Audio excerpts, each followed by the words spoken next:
Welcome back. 2 times, in 2016 and 2020, Bernie Sanders ran for president as an unapologetic progressive, seeking vast increases in government social spending.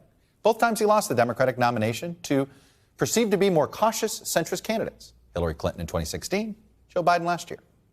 But with President Biden's proposals for vast new spending, it's fair to ask, did Senator Sanders lose the battles but win the party's war of ideas?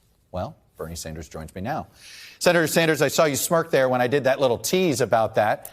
So go ahead and answer the question. Do you feel as if, when you look at your 2 campaigns, yes, you're not president, but do you feel as if you won the war of ideas inside your party? Well, it's not just me. I think what you saw is millions of people standing up, grassroots activists standing up and saying, you know what? At a time of massive income and wealth inequality, maybe, and Chuck, this is a radical idea, but maybe, just maybe, government should represent the needs of a struggling working class and middle class, and not just the 1% and wealthy campaign contributors. And I think all over this country, people said, look, there are massive problems exacerbated by the pandemic. And I think President Biden looked around them and he said, you know what? We've got to address those problems, not worry about the rich and the powerful. So we are beginning to make some progress in dealing with issues that have been neglected for decades. I'm curious, your focus, when it comes to seeing these plans get passed, how important is the pay-for part of this conversation? How much of this, in your mind, is you're willing, deficit spending, these are investments, you'll get return, and how important do you think it is that you reform the tax code and use that to pay for this? Well, I think, number one, most importantly, we have to deal with the crises facing this country. We have massive income and wealth inequality. Half our people live on paycheck to paycheck. We've got to raise the minimum wage to a living wage. You've got to do that. We have an infrastructure that is collapsing. We have got to address the existential threat of climate change. And when you do that, Chuck, when you make those investments, we create millions of good-paying jobs. We are the only major country not to guarantee health care to all people as a right, the only major country not to have paid family and medical leave. We pay the highest prices in the world for prescription drugs. Hundreds of thousands of kids can't afford to go to college, and millions leave school deeply in debt. Well, you know what? You got to address those issues. Meanwhile, you got 2 people on top who own more wealth than the bottom 40% of America. You got major corporation after major corporation not paying 1 nickel in federal income tax. Warren Buffett, one of the richest guys in the world, reminds us that the effective tax rate for working families is higher than it is for the billionaire class. So in terms of pay for, yeah, I do think we need progressive taxation, which says to the very rich, Biden says the cap should be, the floor should be $400,000. Yeah. Nobody under that should pay more in taxes. But yes, the very rich and large corporations should start paying their fair share of taxes to help us rebuild America and create the jobs that we need. If you have to make the choice, because some of your Democratic Senate colleagues seem to have a little bit of nervousness about voting for some of these tax increases, but they will vote for the spending. Will you take the spending if it doesn't come with the tax increases?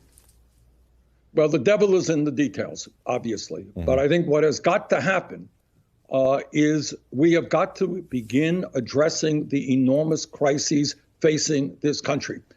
And that is what I think the president is trying to do. I think once we start discussing these issues in the Congress, there will be differences of opinion. But I think there is a consensus, at least within the Democratic caucus, that now is the time to start protecting working families and the middle class, and not just the 1%. One of the things not included in the president's plan was some things that you wanted to see, including lowering the eligibility age to Medicare, in particular being the biggest one there. And I want to ask you about it in conjunction with this statement that James Carville made, and I want to bring it up here. It has to do with Joe Manchin. He says, the Democratic Party can't be more liberal than Senator Joe Manchin. That's the fact. We don't have the votes. And I bring this up because Senator Manchin has said he's not in favor of lowering that eligibility age. Do you think that was probably why Joe Biden didn't include your provision in his plan? No, I don't think so. James Carville can live in his world. I don't think he's terribly relevant to what happens in Congress right now. Here is the story, very simple story, is that right now, for the last 55 years, since Medicare was developed in 1965, it has not included coverage for dental care, hearing aids, and eyeglasses. And I can tell you, in Vermont and all over this country, you got senior citizens whose teeth are rotting in their mouth, older people who can't talk to their grandchildren because they can't hear them because they can't afford a hearing aid, and people who can't read a newspaper because they can't afford glasses. So to say that dental care and hearing aids and eyeglasses should be a part of Medicare makes all the sense in the world. Second of all, we're going to pay for this. This is a pay for. Right now, as I think every American understands, we pay the highest prices in the world for prescription drugs. We're getting ripped off every day by the pharmaceutical industry, who in some cases charges us 10 times more for the same drug that's sold in Canada or in other countries.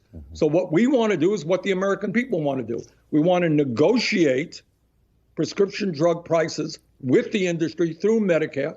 When you do that, you save about $500 billion, and that can cover the cost of dental care, eyeglasses, and hearing aid under Medicare, as well as lowering the eligibility age to 60. That's what we have to do. Yeah. We have a pay for that. Before I let you go, we have, obviously, the virus is pretty out of control in India. It's not in good shape in Brazil. These are two pretty big countries that could have an impact on us, both our health and our economy. Our vaccine distribution, we have a lot here. Should we start sharing it faster than we are now, particularly when you see what's going on in our hemisphere and in India? Should we be more aggressive here? It seems like we've been a bit, some might argue, overly cautious about our vaccine supply. Well, I think a couple of things, Chuck. The answer is yes. I think we've got to obviously make sure that every American gets vaccinated as quickly as possible.